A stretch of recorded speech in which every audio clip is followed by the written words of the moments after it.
acompanho os discursos de Bolsonaro, de Lula, de Ciro, dos demais, lamento, não há razão para tal, e claro que dou uma olhadinha na UP, no PCB e no Polo Socialista do PSTU, também acompanho, mas a maior parte da atenção, naturalmente, dou para os três candidatos, Lula, Ciro e o protofascista Bolsonaro.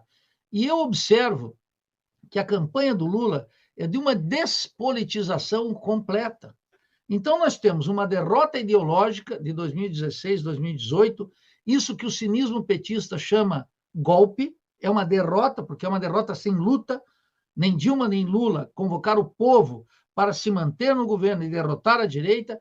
Sofremos uma derrota, todos nós, em 2018, para o ultraliberalismo, tocado de maneira exemplar por Paulo Guedes, com todas as conquistas que a coesão burguesa quer. E terceiro, nós não temos um movimento de massas. E mais importante, não temos um movimento de massa, que é algo fundamental para qualquer campanha, meu caro Matheus, que é o seguinte, não só não temos um movimento de massas, como nós não temos também um programa de lutas. O Lula está fazendo o quê?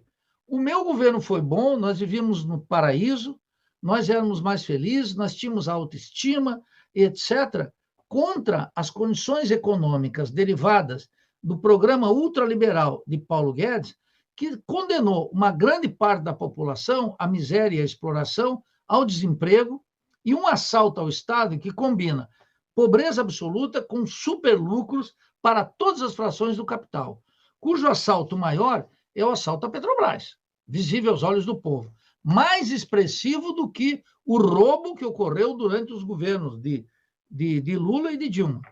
O roubo na Petrobras e a violação dos segredos da Petrobras. Então, veja que essa situação, a ausência de um movimento de massas e de uma politização na campanha, ela está jogando todas suas fichas no horário eleitoral. Agora, os problemas do Brasil não podem ser resolvidos com 10 a 15 minutos de manhã, à tarde e à noite, Matheus. Isso é uma loucura. E mais um monopólio dos meios de comunicação que manufaturaram a opinião pública, até agora, 2 ou 3 vias. De tal maneira que nós estamos numa situação terrível. Derrota ideológica, muito importante, que mantém isso, campanha despolitizada, ausência de um programa de lutas em oposição a Bolsonaro. Uma hora era vacina, agora, finalmente, a esquerda liberal decide que o tema é a economia, e o tema é a economia, porque o tema sempre foi a economia, sempre. E, claro, nesse contexto, algo mais grave. Quando eu digo que é uma despolitização, Matheus, é que a campanha da esquerda liberal, da chapa Petucano, Lula-Alckmin, não tematiza nada substancial, exceto uma defesa abstrata da democracia. Quase uma espécie de democracia como um valor universal, como se a democracia pudesse ser um valor universal.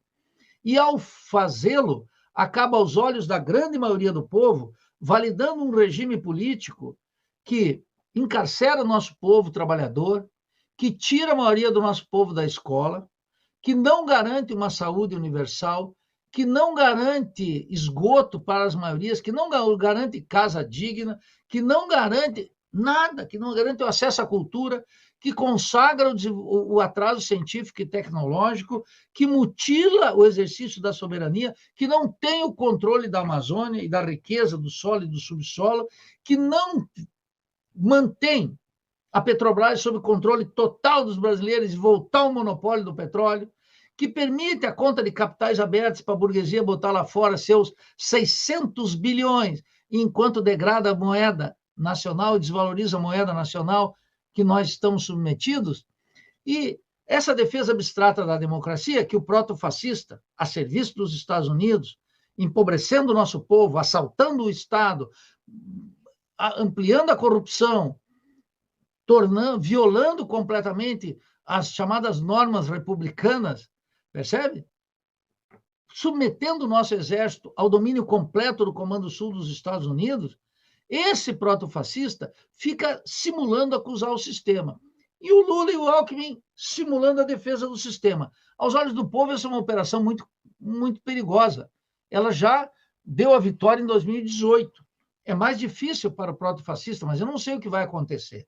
Está muito indeterminado, 45 dias é muito tempo para que não ocorra algo. É muito difícil para que a esquerda consiga criar um movimento de massas, uma consciência crítica capaz de virar o jogo. Mas isso não se faz em 45 dias, isso não se faz em 6 meses, isso nós tínhamos que ter uma esquerda de outra natureza, que lamentavelmente não temos. De tal maneira que eu sou muito pessimista. Vença Lula, ou vença Bolsonaro, ou vença Ciro, qualquer um deles, mas sobretudo nessa polaridade que hoje, 17 de agosto, nós temos entre Lula e Bolsonaro, ela não é bom para as classes trabalhadoras, porque o Bolsonaro é a aplicação do programa ultraliberal que empobrece o nosso povo, e, de outro lado, uma concepção que é uma digestão moral da pobreza, uma caridade de extração católica baseada em programas sociais, que não toca e não disse até agora, o Lula não disse até agora nada do que ele vai fazer, nem sobre o Banco Central, nem sobre a economia, nem sobre a mineração, nem sobre o latifúndio, nem sobre os banqueiros, nem sobre os militares, nada. Declarações vagas, eu não me iludo com isso, porque se vencer, não consegue governar. Se perder, dá mais força para o protofascista.